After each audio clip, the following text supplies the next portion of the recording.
segala sesuatu yang pernah kamu alami itu direkam oleh otakmu. Yang jadi persoalan adalah recalling. Recalling. Otakmu itu merekam semua bahasa yang pernah kamu dengar. Ya.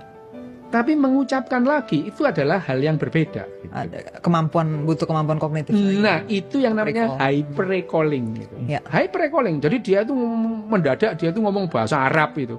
Padahal nggak bisa. Mereka kan dengar bahasa Arab tiap hari itu, masjid itu kan bahasa Arab gitu. Tahu dia. Ya, ya. Gitu ya. Tapi kalau dia diajak ngomong-ngomongan bahasa Arab, dia nggak bisa. Diajak berkomunikasi itu dia nggak bisa. Coba dia ngomong bahasa Arab, gitu ya. Itu namanya hyper recalling. Itu penjelasan itu sejak tahun 70-an sudah ada dalam hal yang namanya ilmu kesehatan mental itu sudah ada. Jadi kenapa cenderung menular itu?